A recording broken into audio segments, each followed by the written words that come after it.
तो गीता के तीसरे अध्याय में ऑलमोस्ट हम एंड पर है। आज हम करेंगे 48 श्लोक। उससे पहले बड़ा इंटरेस्टिंग टॉपिक सुन रहे थे। तो अर्जुन ने पूछा, कौन हमें इंस्टिगेट करता है, प्रेरित करता है बुरा काम करने के लिए या पाप या गंदे काम करने के लिए? किसी भी व्यक्ति को कौन इंस्टिगेट करता है? इवन हमें पता है कि ये गलत है, उसके बावजूद भी हम उस गलत काम को करते हैं। सारा ह्यूमन, सब मनुष्यों की यही नेचर है। क्यों करते हैं? कौन इंस्टिगेट करता है? तो इसके आंसर में श्री कृष्ण ने कहा था, लास्ट टाइम आपने पढ़ा, कि काम एष, क्रोध एष, ये जो इंसान की इच्छाएं हैं, जो डिजायर्स हैं, जो कि अनंत है, नॉन एंडिंग है, अनएंडिंग है, और जिस जो जो कभी शांत नहीं होने वाली इच्छाएं, और उस इच्छाएं जब आपकी पूरी तरह फुलफिल नहीं होती हैं, फुलफिल होती भी हैं जब वो डर रहता है कि कहीं वापस ना नष्ट हो जाए, या कम मिले, तो जो एक मेंटल एजिटेशन होता है, उसके अलग अलग फॉर्म होते हैं, जिसमें सबसे जो एग्रेसिव फॉर्म होता है क्रोध, गुस्सा। तो ये जो काम और क्रोध, पाने की चाहत और ना मिलने पर जो फ्रस्ट्रेशन होता है, ना मिलने का मतलब ना मिलना नहीं, मिलना, कम मिलना, मिलने पर भी खोने का डर, ये सब चीजों के कारण जो मानसिक क्षोभ होता है, यही व्यक्ति को बुरा काम करने के लिए इंस्टिगेट करता है। ये हमने पिछले बार जाना। और यही दोनों ही मनुष्य का सबसे बड़ा शत्रु है। अब कोई कितना बड़ा बड़ा क्रिमिनल हो या छोटा पाप करता रहता हो, अगर उस मतलब रूट कॉज ढूंढना है, तो कॉज है कि उसकी या तो एक्सट्रीम डिजायर, जो इच्छाएं, या और उसके साथ जो क्रोध, यही दोनों कारण है। और उसी की कंटिन्यूएशन आगे अगला श्लोक 40 श्लोक में हम देखेंगे। इंद्रियाणि मनोबुद्धि रस्याधिष्ठानमुच्यते एतैर्विमोहयत्येष ज्ञानमावृत्य देहिनम्। इंद्रियाणि, मनः, बुद्धि, इंद्रियां, मन माइंड, बुद्धि विजडम, ये सब के सब उस काम क्रोध आदि के अधिष्ठान है, उनके रहने की जगह है।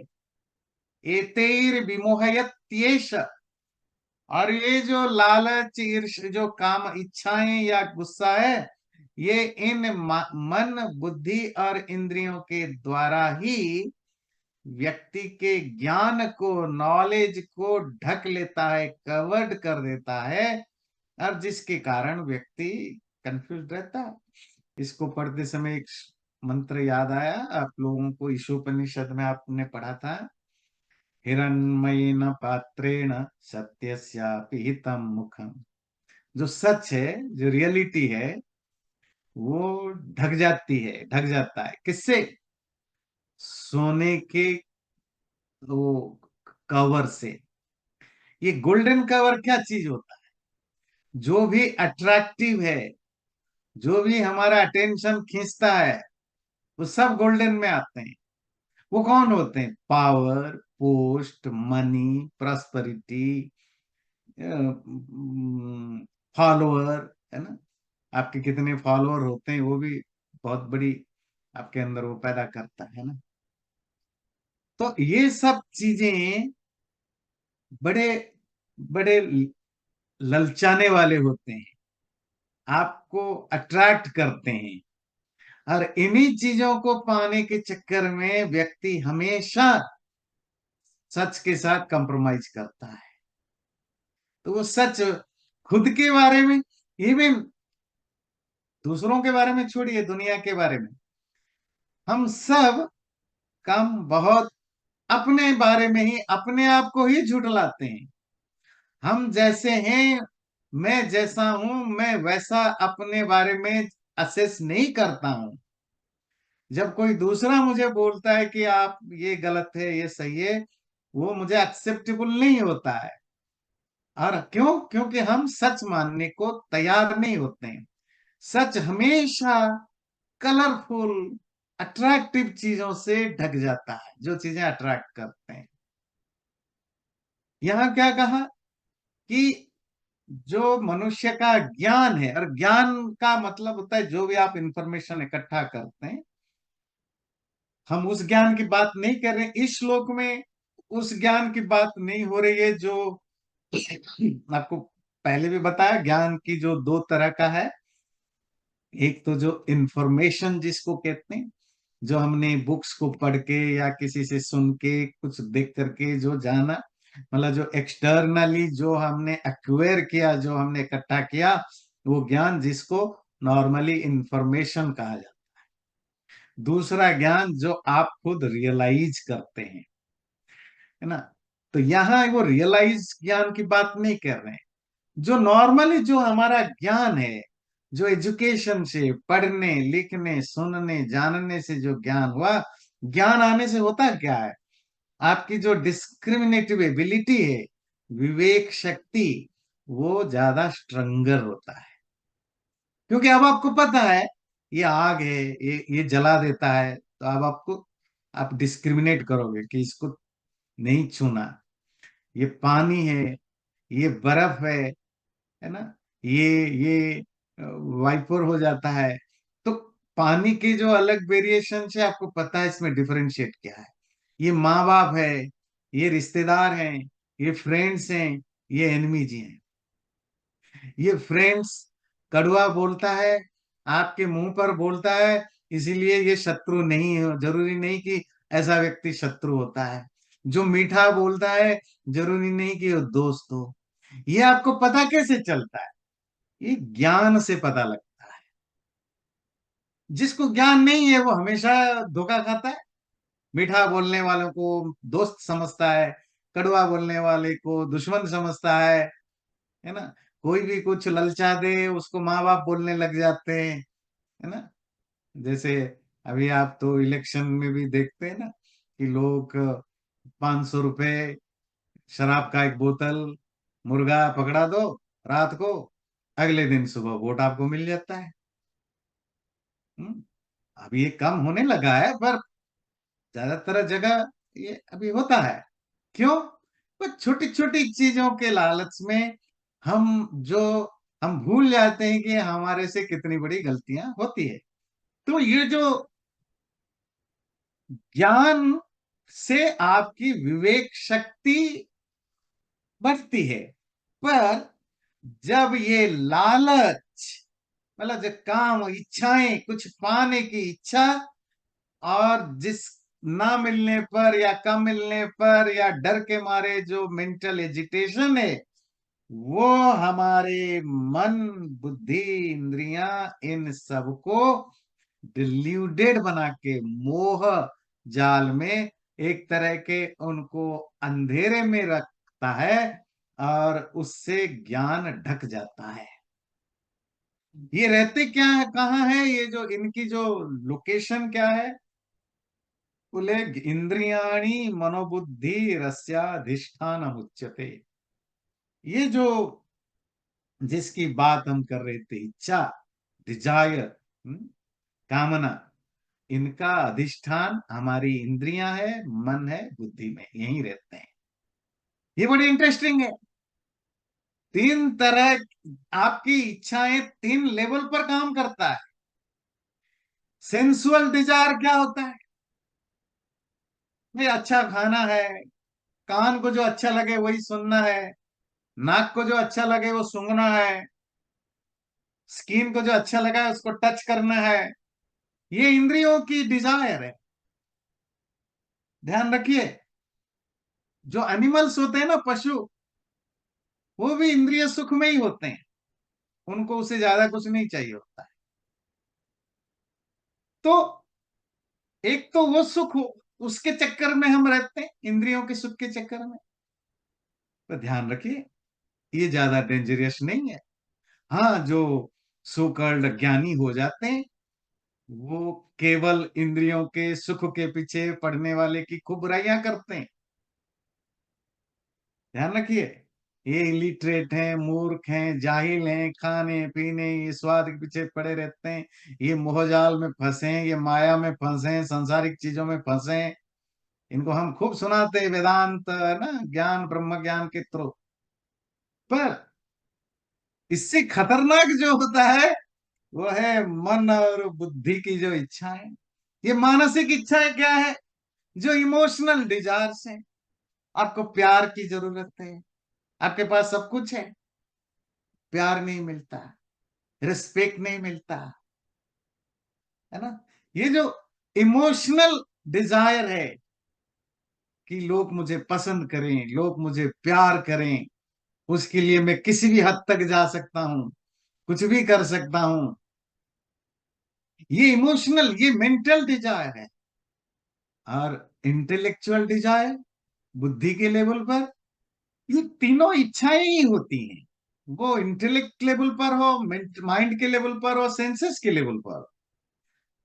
अब ठीक है, जो सेंसुअल डिजायर है वो वाइल्ड है, वो एनिमल टाइप की है। एनिमल्स ज्यादा डेंजरस नहीं होते हैं। कैसे? अब शेर कितना भी खतरनाक हो ना, उसका पेट भर जाए वो शिकार करता है, दौड़ता है, मारता है। कब तक? जब तक उसको शिकार ना मिले।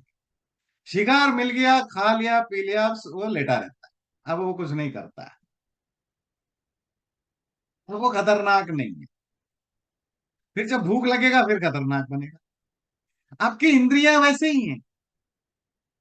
जब तक आप जो चाहते हो वो ना मिले, आप दुनिया भर के पाप पुण्य कुछ भी कर डालोगे। और अगर वो मिल गया तो आपकी इंद्रियां शांत हो गई थोड़ी देर के लिए। जो मेंटल डिजायर्स हैं, पावर, जिसमें आपकी ईगो को सेटिस्फेक्शन मिलता है, पावर, पोस्ट, पैसा, बियॉन्ड योर नीड, रिच होना, प्रॉस्परस होना, सोशली अप्रिसिएशन मिलना चाहिए, ज्यादा लोग मुझे जाने। ये सब चीजें किस चीज को सेटिस्फाई करता है? कोई कोई सेंसेस इसे सेटिस्फाई होते हैं? नहीं होते हैं। उल्टा, लोग अपने मेंटल डिजायर या मानसिक इच्छाओं को पूरी करने के लिए मोस्ट ऑफ जगह तो लोग अपने सेंसेस को टर्चर भी करते हैं। रात रात भर नहीं सोना, ज्यादा मेहनत करना, 18-20 घंटे काम करना, या लोग जो भी हो, खाना पीना छोड़ देना। क्यों करते हैं? क्योंकि उनको वो चाहिए जो ईगो को सेटिस्फाई करे। वो क्या चीज होती है? Extreme money, power, post, public appreciation, लोग, लाखों लोग मेरे फॉलोअर बने, मुझे तारीफ करें। जैसे हम देखते हैं मीडिया में, ये ग्लिमरस वर्ल्ड में, है ना, जो भी हो। तो इससे सुख कहाँ मिलता है? किस चीज को सेटिस्फेक्शन मिलता है? इंद्रियों को तो नहीं मिलता है, ईगो को मिलता है। आपको एक घर चाहिए, घर चाहिए सेंसुअल, उससे सेंसेस को सेटिस्फेक्शन मिलेगा। पर जब आप 10 कमरे वाले, 10 शहरों में बड़े बड़े घर बनाते हैं, उससे आप कौन से घर में रहेंगे? आप तो आदमी एक ही है, आप रहेंगे कहीं नहीं। आप तो ज्यादातर हम होटल में भी रह लेते हैं। फिर बनाया क्यों घर है? मैं उनकी बात कर रहा हूँ जिनके दर्जनों घर होते हैं, वो ज्यादातर समय होटल में रहते हैं। बनाया कि ईगो को सेटिस्फाई करे कि देखो मैं कितना बड़ा रिच हूं। और ईगो को सेटिस्फाई, सेंसेस को सेटिस्फाई नहीं किया जा सकता। बड़ा इंटरेस्टिंग, ध्यान से सुनिएगा। इंद्रियों को सेटिस्फाई नहीं किया जा सकता, पर इतना है कि सेंसेस को आप थोड़ी देर के लिए शांत कर सकते हैं। मन हुआ कुछ बढ़िया खाने की, आप तड़प गए, खा लेने के बाद कम से कम 2-4 घंटे तक तो आप शांत हो ही जाते हैं, है ना। अगर नहीं होंगे, उठपटांग खाते रहेंगे, फिर बीमार पड़ जाएंगे, वैसे ही शांत हो जाएंगे। इंद्रियों की अपनी लिमिटेशन है। पर क्या जिन चीजों से ईगो सेटिस्फाई होता है, ऐसा कभी हुआ है कि ईगो कभी एक सेकंड के लिए भी सेटिस्फाई हुआ हो? तो जो जिसके पास 100 है वो 1000 के लिए मर रहा है, जो 1000 है वो लाखों के लिए तड़प रहा है, जिसके पास लाखों है वो करोड़ के लिए तड़प रहा है।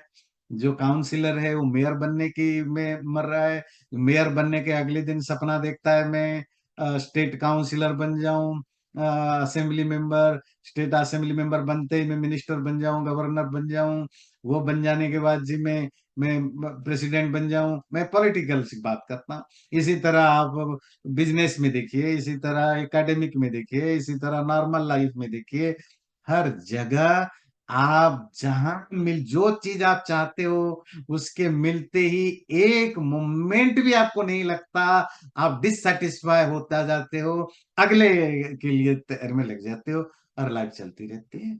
इसका कोई सेटिस्फेक्शन होता ही नहीं ईगो का। तो ये तो हुआ जो मेंटल। और दूसरा बुद्धि। बुद्धि की अपनी इच्छाएं हैं, बौद्धिक इच्छाएं, कि जिसको कहते हैं इंटेलेक्चुअल डिजायर, कि मुझे मुझे बहुत ज्ञान हो, मेरी बड़ी समझदारी हो। जहां आपको पता है, ज्ञानियों का सबसे बड़ी बुरी चीज क्या होती है कि ईगो बहुत जल्दी आ जाता है उनमें, बहुत इगोइस्टिक होते हैं, एरोगेंस बहुत आ जाता है ना। तो कंक्लूजन है कि आपकी जो इच्छाएं हैं वो कहाँ घर करके रहते हैं? इंद्रियों में, माइंड में, और इंटेलेक्ट। और आपकी इंटेलेक्चुअल डिजायर हो, मेंटल डिजायर में जो आपके ईगो को सेटिस्फाई हो, या सेंसुअल डिजायर हो, ये जब इच्छाएं जिसमें प्रबल होता है, वो at the end of the day सबसे पहले आपने आपके पास जितने भी ज्ञान है उसको ब्लॉक करता है। एक आधा एग्जांपल लेते हैं, आगे चलते हैं, ज्यादा टाइम नहीं लेंगे। सपोज हम सुनते हैं या देखते हैं, अब तो बहुत नॉर्मल होने लग गया है भारत में भी, कि लोग, बच्चे जो है बड़े हो जाते हैं और माँ बाप की प्रॉपर्टी के लिए माँ बाप को ही परेशान करते हैं, टर्चर करते हैं। बूढ़े माँ बाप को भाई बहन रखना नहीं चाहते हैं, ओल्ड एज होम में डंप कर देते हैं, कोई पूछने वाला नहीं होता है, गलत साइन लेकर के उनकी प्रॉपर्टी हड़प लेते हैं, आदि आदि सैकड़ों हजारों केसेस हम आसपास देखने लग जाते हैं। माँ बाप तो देवता होते हैं बचपन में तो कौन सा वो जो लालची जो बुढ़ापा में माँ बाप को मारता है, पीटता है, टर्चर करता है, या फेंक देता है, या जो भी करता है, वो भी बचपन में हजार लाखों बार बोला होगा, माँ आई लव यू, माँ आई लव यू, जब मैं बड़ा हो जाऊंगा आपके लिए ये करूंगा वो करूंगा, सब ने सब कहा होगा। कहाँ गायब हो गया? लालच, पैसे की लालच, है ना, प्रॉस्पेरिटी, है ना, लालच, इच्छाएं। तो वो उसके कारण, वो जब आपकी इच्छाएं प्रबल हो जाती है, ध्यान से दीजिए, होता क्या है, ज्ञान ढक जाता है। ज्ञान क्या है? ये मेरे माँ बाप है, क्या उसको पता नहीं है? माँ बाप की मेरे लाइफ में क्या कंट्रीब्यूशन हुआ है, क्या उसको पता नहीं है? पता है। माँ बाप की सेवा करना धर्म है, क्या उसको पता नहीं है? माँ बाप की ख्याल ना करना, रेस्पेक्ट ना करना महापाप है, क्या उसको पता नहीं है? किसी विद्वान को, पंडित को जाके, किसी को भी, दुनिया में किसी भी व्यक्ति को, अनपढ़ से अनपढ़ व्यक्ति को क्या कभी समझाना जरूरी है, पड़ता है कि माँ बाप को रेस्पेक्ट करो? ये बाई नेचर आता है, ये सब ज्ञान उसको है। फिर ऐसा क्यों करता है खराब व्यवहार? क्योंकि उस समय जब आप किसी भी इमोशन में ओवरवेल्म्ड होते हैं तो आपका ज्ञान, विवेक शक्ति ढक जाता है। ऐसा सिर्फ लालच में नहीं होता है, गुस्से में भी होता है। जब हम गुस्से, बहुत ज्यादा गुस्सा होता है, तो भी माँ बाप, गुरु, टीचर, प्रोफेसर, कोई भी हो, मेरा पति पत्नी बच्चे, हम फिर उस समय के लिए तो हम खूंखार बन जाते हैं।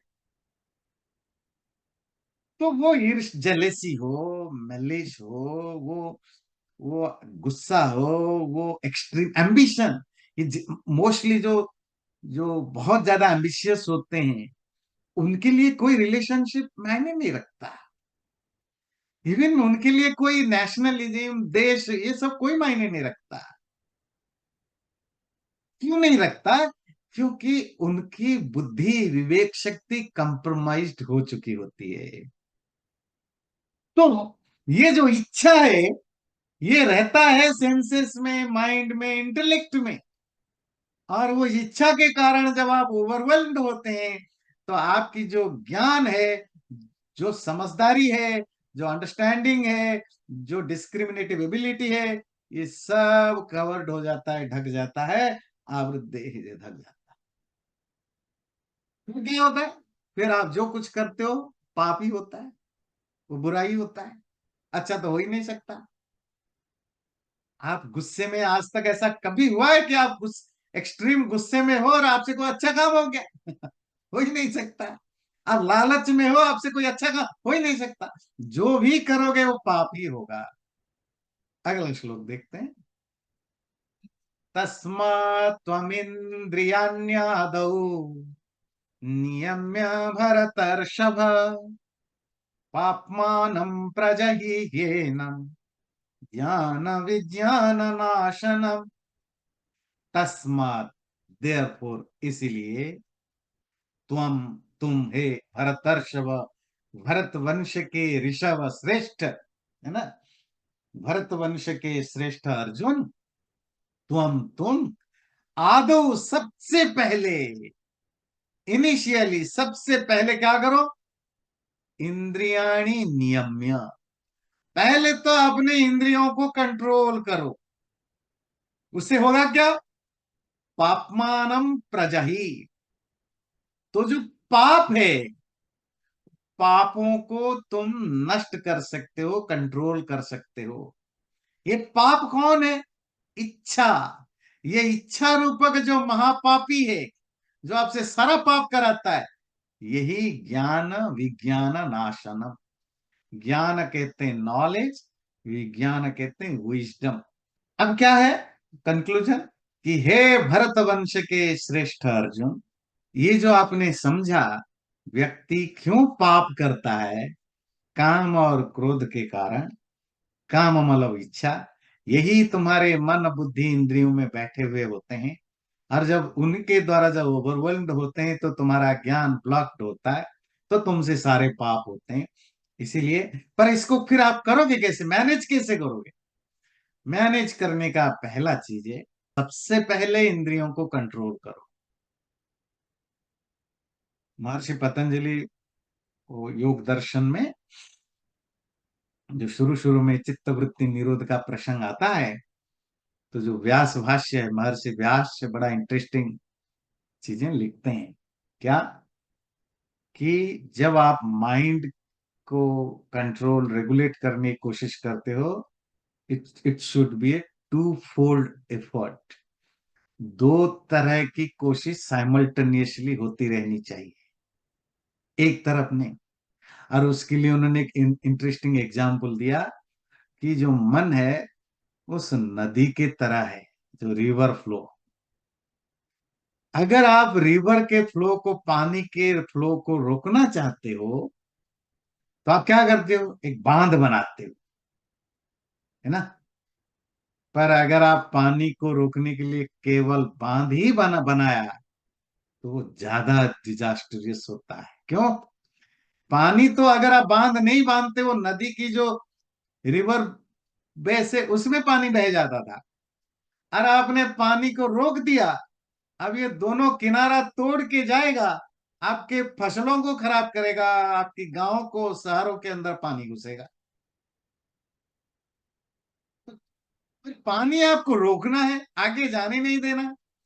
पानी रोकते हो तो वो ज्यादा नुकसान करता है कि आसपास का एरिया डुबा देता है। तो क्या करें? तो कहते हैं, नॉर्मली हम क्या करते हैं, जब भी कहीं बांध बनाना हो, तो उससे पहले केनाल बनाते हैं। तो केनाल क्या करेगा? जब आप बांध बांधोगे, पानी को रोकोगे, तो वो रुका हुआ पानी चैनलाइज्ड होगा।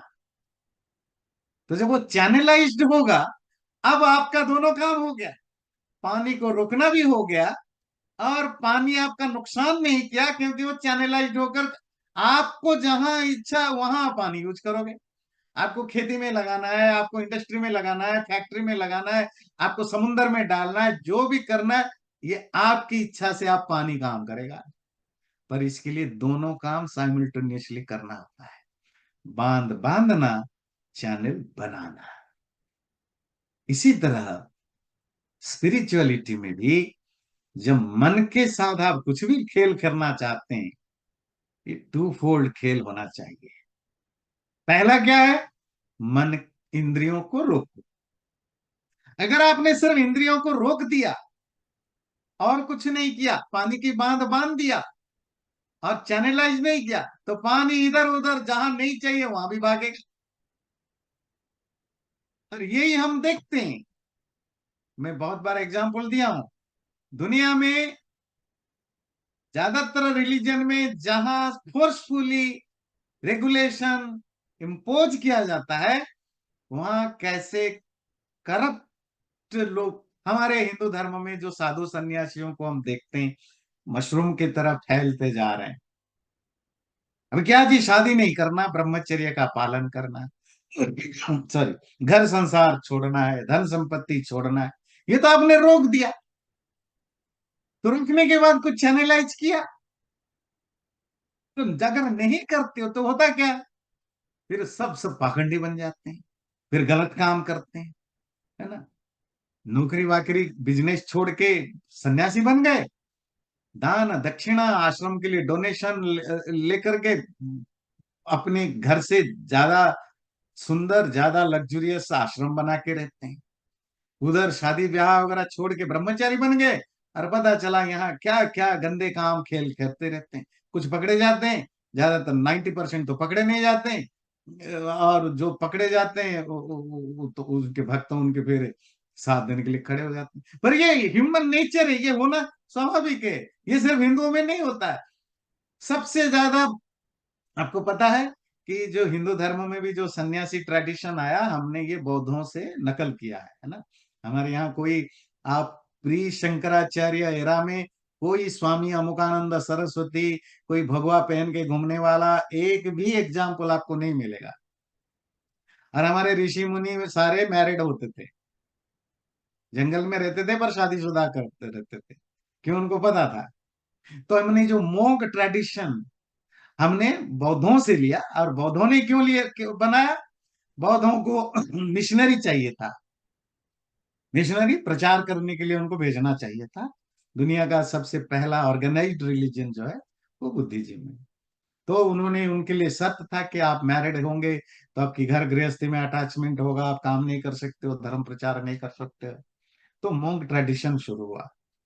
और आपको पता होनी चाहिए, मतलब किसी को बुरा ना लगे, जो फैक्ट है फैक्ट है।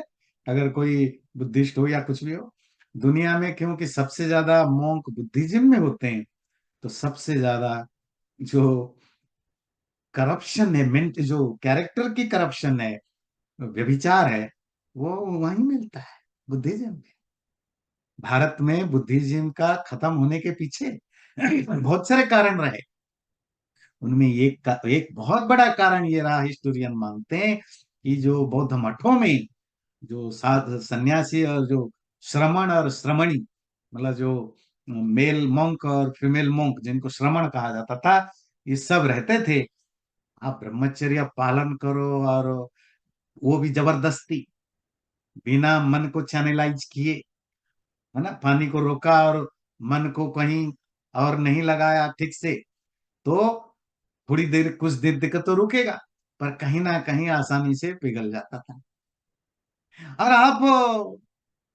आप जहां जहां भी बुद्धिस्ट डोमिनेटेड कंट्रीज हैं, आप थाईलैंड जाओ, आप कंबोडिया जाओ, आप चाइना जाओ, आप वियतनाम जाओ, जहां भी आज के डेट में बुद्धिज्म फैला हुआ है, आप वहां जाके आम लोगों से बात करो, उनके अभी भी बहुत रिस्पेक्ट है उनके मोंक के प्रति।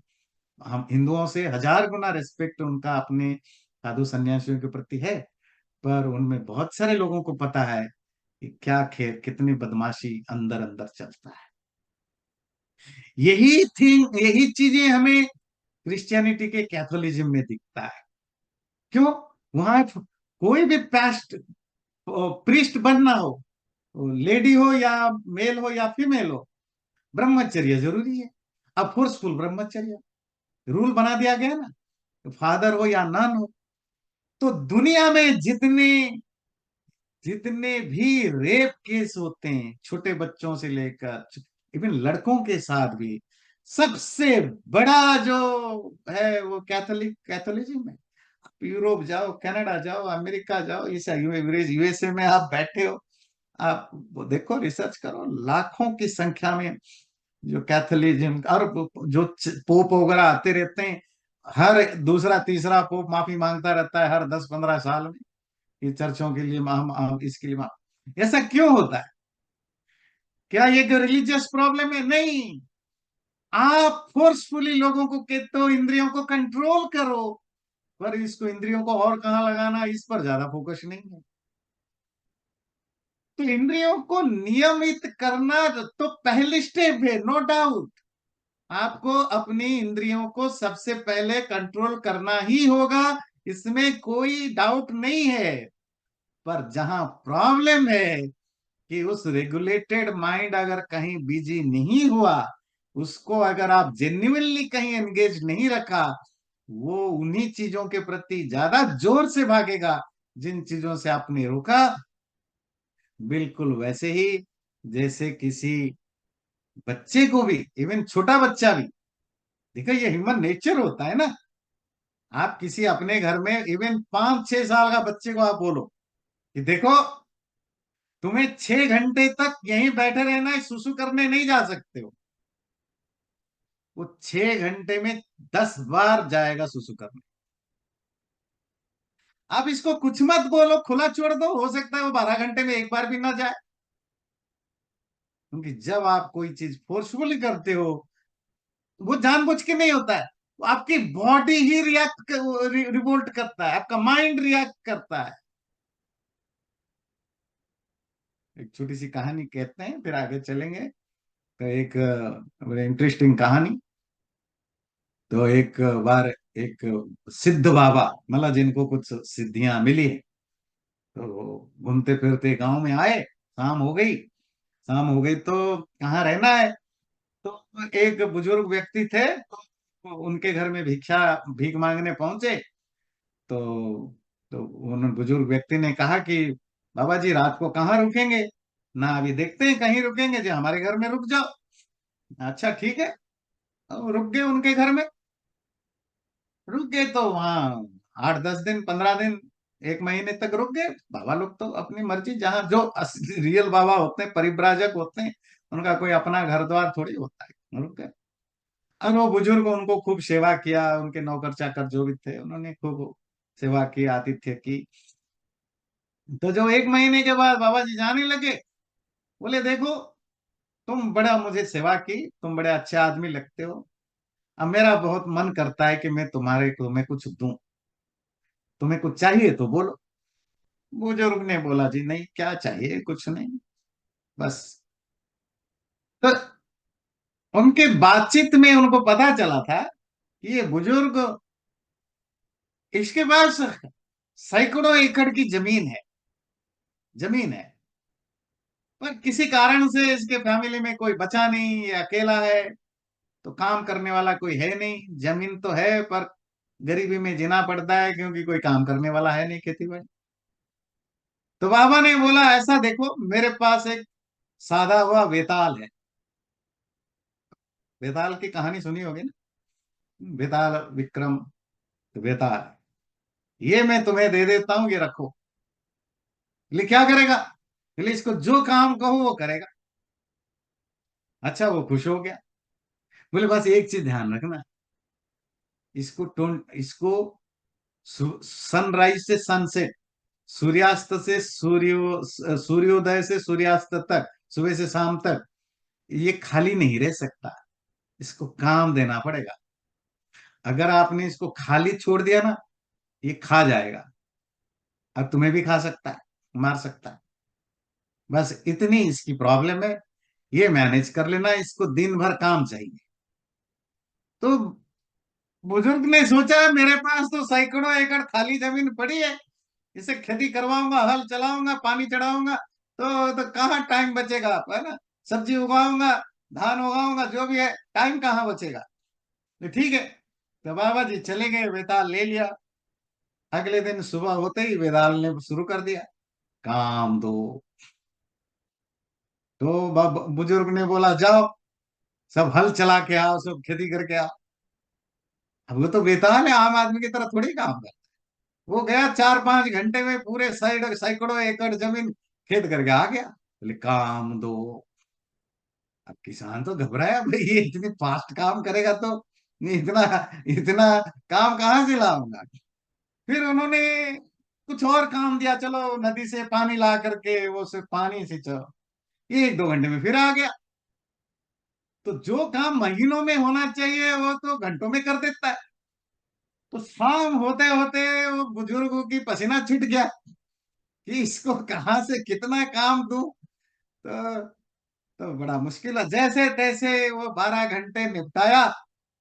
और रात हो गई तो सांस लिया कि भाई अब कम से कम रात को तो काम नहीं मांगेगा, क्योंकि काम नहीं देगा तो खा जाएगा। तो रात भर किसान सोचे, वो बुजुर्ग सोचने लगा कि अगले सुबह फिर मैं कहाँ से काम लाऊं। तो जैसे तैसे करके 2-3 दिन तक तो उसको जैसे तैसे बड़े मुश्किल से बिजी रखा। उसके बाद काम ही नहीं है। तो बुजुर्ग बहुत सोचता है, बहुत सोचा। तो उसको एक आइडिया है। तो अगले दिन सुबह जैसे ही सूर्य उगा, तो बेताल उठा, बोला काम दो। तो उसने कहा है कि बांस लाओ काट के। तो एक बांस लाया काट के, बोले इसको जमीन में सीधे गाड़ो। उसने बांस को गाड़ा। बोले इसके ऊपर चढ़ो। तो चढ़ा। बोले उतरो, उतरा। बोले चढ़ते उतरते रहना। तो बेताल अब क्या करता है, अब उसको मिल गया। बेताल अब बांस के ऊपर चढ़ता है, उतरता है। जब बीच में कोई काम पड़ता है तो वो बेताल को कहता है ये कर लो। वो हो जाने के बाद उसको कहता है बांस पर चढ़ते उतरते रहना। हमारी माइंड बेताल है। इट कॉन्स्टेंटली नीड्स वर्क, उसको काम चाहिए। अगर आप पॉजिटिव काम नहीं दोगे, वो अपना काम ढूंढेगा, क्योंकि माइंड को काम चाहिए। और जब मन अपने आप काम ढूंढेगा, तो वो कुछ भी ढूंढेगा, अच्छा बुरा, लालच, ईर्ष्या, द्वेष, है ना। आप खाली बैठे हुए, इवन कुछ भी नहीं है। देखो, देखो ओवर थिंकिंग कौन करते हैं पता है? जो लोग थोड़ी कम जो थोड़े रिलैक्स खाली होते हैं। कहीं पार्टी में गए या कहीं गए, किसी ने आपको कुछ बुरा कह दिया ना, कुछ बुरा नहीं भी क्या कि कुछ टोंट कर दिया। कुछ लोग आधे मिनट तक बुरा मानते हैं, कुछ लोग महीनों तक बुरा मानते हैं। ये ओवर थिंकिंग क्यों आता है? क्योंकि आप अपने फिजिकली तो यू में वर्क हार्ड, पर आपने माइंड को एंगेज नहीं रख पाते हो। और माइंड जब खाली होता है वो अपने आप काम ढूंढ लेता है। कोई काम नहीं तो कोई छोटी मोटी पुरानी सोच को लेकर उसी को जुगाली करता रहता है। इसी से आपके बच्चे, फैमिली में कंफ्लिक्ट होता है, पति पत्नी में लड़ाई होती है, बच्चे और माँ बाप, फ्रेंड्स में जगह। क्यों? हम ओवर थिंकिंग करते हैं छोटी छोटी चीजों को लेकर, क्योंकि माइंड एंगेज नहीं होता। और माइंड शांत नहीं रह सकता। बात समझ में आती है? तो इसीलिए इंद्रियों को पहले रोकना जरूरी है। पर इंद्रियों को रोक देने से क्या होगा? मन को तो काम चाहिए। मन रिवोल्ट करेगा, how dare you to stop me to work. फिर वो आप जिस चीज को रोकोगे वो उसी में बार बार घुसेगा, है ना। आप कहे देखो, इसको नहीं को, छोटे बच्चा छोड़ दीजिए, 50-60 साल 70 साल का मैच्योर व्यक्ति को भी बस इतना बोल दो, ये डब्बा बिल्कुल नहीं खोलना, बहुत सीक्रेट है। वो व्यक्ति डब्बा ना भी खोले, पर उसके दिमाग में वही चलेगा, इसमें क्या है पता लगाने के। ये माइंड की नेचर है। जहां रोकोगे वो वहीं चिपका रहेगा। तो करना क्या है? सोल्यूशन, माइंड को डाइवर्ट कराना सीखो। इसीलिए जो स्पिरिचुअलिटी में, जैसे आप योग दर्शन वगैरह पढ़ते हैं, प्रत्याहार, माइंड को रोका, रोकने के बाद क्या बोला? धारणा। मतलब उसको लगाओ कहाँ? बॉडी के किसी पार्ट में फोकस कराओ। स्पिरिचुअलिटी और क्या चीज होती है? माइंड को एक जगह से हटाना, दूसरे जगह लगाना। जब आप दूसरे जगह लगाना भूल जाते हो, तो फिर तुम बाय डिफॉल्ट करप्ट हो गई हो गए। चलिए हम श्लोक पर चलते हैं। ये तो थोड़ा हो गया बेसिक, आपकी फंडा क्लियर हो। अब श्लोक देखते हैं क्या कहता है।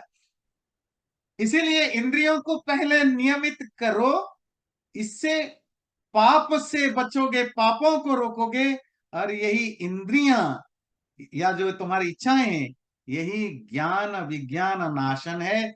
ज्ञान मतलब जो कुछ भी तुमने जाना है, ये मेरे पिता है, ये मेरे माता है, ये शत्रु है, ये मित्र है, ये देश है, ये राजा है, ये मेरा कर्तव्य है, ये मेरा अकर्तव्य है, ये ड्यूटी है, ये ड्यूटी नहीं है ना। रोड पर बाएं तरफ चलना, दाएं तरफ नहीं, जो भी लेन कैसे चेंज करना है, ये सब ज्ञान आपके होने पर भी आपका काम नहीं करता, बिकॉज ऑफ आपकी सेंसुअल डिजायर एक्सेट्रा। तो यही ज्ञान, ज्ञान मतलब नॉलेज, और विज्ञान बुद्धि। बुद्धि क्या चीज है? विजडम, डिस्क्रिमिनेटिव एबिलिटी, इनको कंप्रोमाइज ढक देते हैं। इसी से पाप होता है। इसीलिए सबसे पहले तुम उनको ढको, फिर क्या करो? बात खत्म नहीं हुई। इंद्रियाणि पराण्याहुरिन्द्रियेभ्यः परं मनः, मनसस्तु परा बुद्धिर्यो बुद्धेः परतस्तु सः। इंद्रियाणि पराणी आहो, इंद्रियों को, सेंसेस को बॉडी से ज्यादा सटलर, बहुत सूक्ष्म या पर, ग्रेटर माना गया है या सुपीरियर माना गया है। इंद्रियभ्य परम मनः, पर सेंसेस या इंद्रियों से भी ज्यादा पावरफुल या शटलर, सूक्ष्म जो है वो माइंड है। मन से भी ज्यादा सूक्ष्म ग्रेटर कौन है? बुद्धि है। और बुद्धि से भी ज्यादा शटलर कौन है? सह। सह कौन है? वह वह आत्मा। आपकी जो पूरी पर्सनालिटी है, तो सबसे पहले तो यह आपने उसमें भी पढ़ा है, कठोपनिषद में भी, है ना। वो इंद्रियां, इंद्रियों के अर्थ, जो ऑब्जेक्ट है वो सूक्ष्म है, उससे ये है, सूक्ष्म भी और डोमिनेटिंग भी, है ना। इंद्रियों से ज्यादा सूक्ष्म, ग्रेटर, सुपीरियर, पावरफुल जो है वो आपका मन है। इंद्रियों को आपने तो रोक दिया, पर इंद्रियां तो नौकर चाकर थे। नौकर चाकरों को रोक देने से क्या होगा? मालिक नए नौकर चाकर लगा देगा, मालिक खुद चला जाएगा।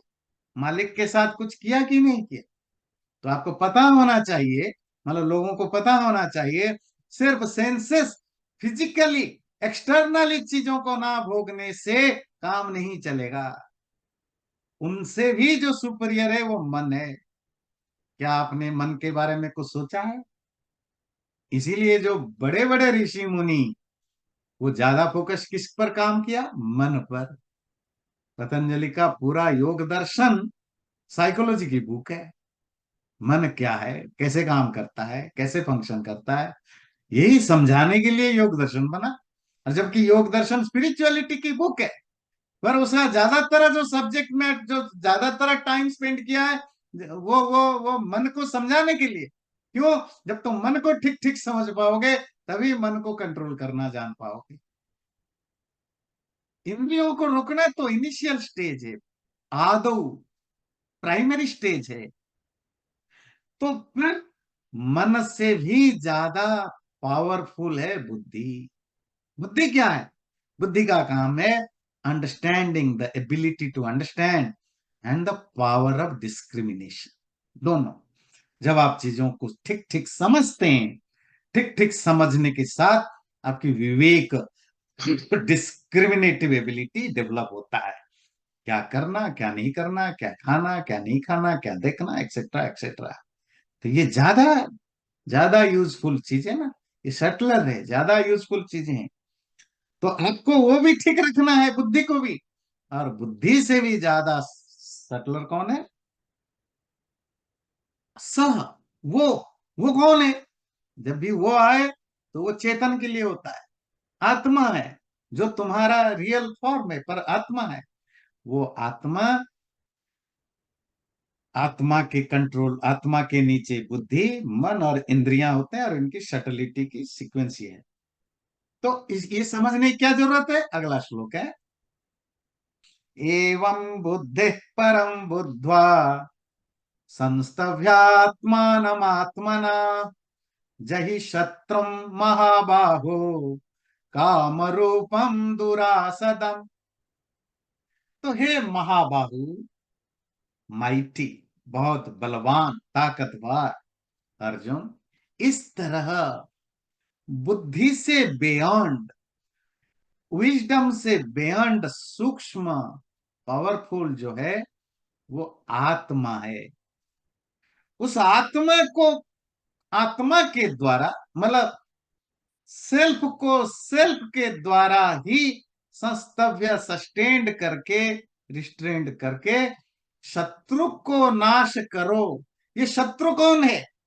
काम रूपम, इच्छा रूपक जो शत्रु है, जो दुरासदम, जिसको कंक्योर करना, जिसको जीतना नेक्स्ट टू इम्पॉसिबल है, बहुत मुश्किल है। तो ऐसे इच्छा रूपक शत्रु जिसको रोकना सबसे मुश्किल है, ऐसे शत्रु को नाश करो। कैसे? इन सब चीजों को समझ के खुद के द्वारा खुद से ही करो। बाहर की दुनिया से तो रोकना आसान है, पर जो तुम्हारा इंटरनल स्ट्रगल है, इंटरनल स्ट्रगल जो होगा उसको कैसे सट आउट करोगे? तुम्हारा मन बेचैन होगा, मुझे ये मुझे करना है, भोगना है, करना है। तुम्हारी बुद्धि कहेगी नहीं ये गलत है, सही है, ऐसा नहीं कर सकते, वो कर सकते हो। ये जो कांस्टेंट स्ट्रगल हमारे माइंड में चलता रहता है, इवन जो बुरा काम करता है वही है, उसकी इच्छा उसको मजबूर करता है, कंपेल्ड कर रहा है करने के लिए।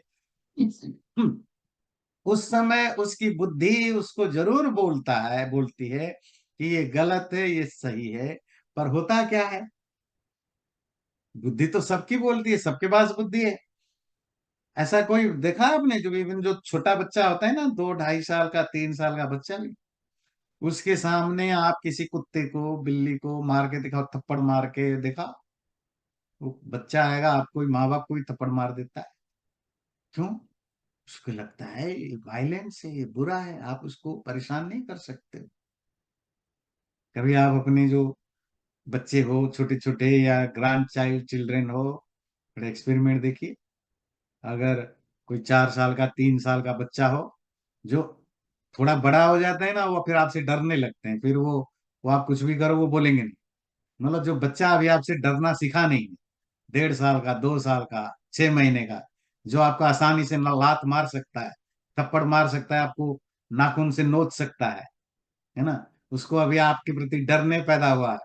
तो ऐसे बच्चा, उसके सामने उसकी कोई छोटी भाई बहन को या बड़े भाई बहन को मजाक में आप मारने की कोशिश करो, देखो, वो 6 महीने का, 1 साल का बच्चा आएगा और आपके मुंह नोच डालेगा, आपको रोकने की कोशिश करेगा। ये इनबिल्ट नेचर है, किसी का भी दुख नहीं देखा जाना। पर वही बच्चा बड़ा होकर के टेररिस्ट भी बन सकता है, वो बिगड़ा हुआ कॉर्पोरेट पैसा लूटने वाला लालची भी बन सकता है, नेता भी बन सकता है, दुष्ट भी बन सकता है, अच्छा भी बन सकता है। क्यों बना? उसकी बुद्धि तो उस समय काम कर रही थी जब वो 6 महीने का था, 1 साल का था, 1.5 साल का था। बिल्कुल बुद्धि परफेक्टली काम कर रही थी, विजडम। क्योंकि आगे जाकर जो विजडम है वो कवर्ड हुआ, ढका, किससे? अपनी इच्छाओं से। मैं पापा से पंगा लूंगा, पापा कुछ मुझे मार डालेंगे, कुछ थप्पड़ मार देंगे, प्यार नहीं करेंगे। अब वो भी समझ गया है कि मुझे प्यार चाहिए, मुझे पैसा चाहिए, मुझे वो चाहिए, मुझे क्या फर्क पड़ता है, माँ बाप जो करना है करे। अंदर से बुरा लगता है पर बोल नहीं सकता है, कभी कभी बोल देते हैं। बोलते वही है जिनकी इच्छाएं अब कम है। मुझे कोई फर्क नहीं पड़ता आपकी चीजों से। तभी बच्चे बोलते हैं। इसी तरह धीरे धीरे धीरे धीरे जब आप अपनी इच्छाओं से ओवरवेल्ड होते जाते हैं, आप आप इनडिफरेंट होने लगते हैं। आपके सामने कुछ भी हो जाए, ऐसा नहीं कि आपकी बुद्धि को चोट, आपको मन को बुरा नहीं लगता, आपकी डिस्क्रिमिनेटिव पावर नहीं, आप इसको कवर कर दो, चुप रहो, है ना, मुझे क्या फर्क पड़ता है, मेरी लाइफ अपनी है। ये मेरी लाइफ का क्या मतलब होता है? वो इच्छा, वो इच्छा के अलग अलग चीजें हैं। तो इस तरह बुद्धि क्या फंक्शन करती है ठीक से समझो, मन कैसे फंक्शन करता है ठीक से समझो, इंद्रियां कैसे फंक्शन करती हैं ठीक से समझो। फिर इनको ठीक ठीक समझ के पहले इंद्रियों को रोको, फिर इन इच्छा रूपक शत्रु, जिसको दुरासद है, जिसको रोकना बिल्कुल इम्पॉसिबल है, उसको नष्ट करने की कोशिश करो। पर कैसे करोगे? आत्मनि व आत्मानम, खुद से ही खुद से लड़ना पड़ेगा। इसमें एक्सटर्नल कुछ नहीं हो सकता। आपको अपने अंदर ही एक दूसरे से लड़ना पड़ेगा, खुद से ही खुद के लड़ना। देखो, स्पिरिचुअल जर्निंग বা इंडिविजुअल जर्निंग तो इज ऑलवेज इंडिविजुअल, इंटरनल। वो तो इनर होता है, एक्सटर्नल नहीं होता। ये इनर जर्निंग में भी लड़ाई, भयानक लड़ाई होती है। इसीलिए ये जो जैन धर्म में जो जितने भी बड़े बड़े तीर्थंकर हुए हैं या साधु हैं, उनके जो नाम होते हैं ना, वो सब वीर की तरह, जैसे सिद्धार्थ उनका नाम महावीर है, इसी तरह आप उनके साधु सन्यासियों के जो एडजेक्टिव देखेंगे, वो योद्धा, वीर, इस तरह के वर्ड यूज होते हैं। बाद में समझ में आया कि दुश्मन से, एक्सटर्नल एनिमी से लड़ना जितना मुश्किल है, उससे ज्यादा मुश्किल है आपको खुद से लड़ना। जो अपने इंद्रियों को, माइंड को जीत जाता है ना, वो किसी परमवीर चक्र विजेता से कम वीर नहीं होता। इसीलिए जैन परंपरा में साधु सन्यासियों को वीरों के जितने अलग अलग नाम होते हैं, जो सिनोनिमस होते हैं, उस नाम से जोड़ा जाता है। क्योंकि ये बहुत बहुत ज्यादा बड़ा खतरनाक लड़ाई होती है। तो आपको वो अंदर लड़नी पड़ती है। तो तभी जाकर आप अपने उस काम रूपक शत्रु को नष्ट कर सकते हो। जब आपकी इच्छाओं को आप नष्ट करोगे, तभी आप जो भी सुख शांति चाहते हो आपको मिलेगा। चैनल को सब्सक्राइब जरूर करें और वीडियो अच्छा लगे लाइक भी जरूर करें।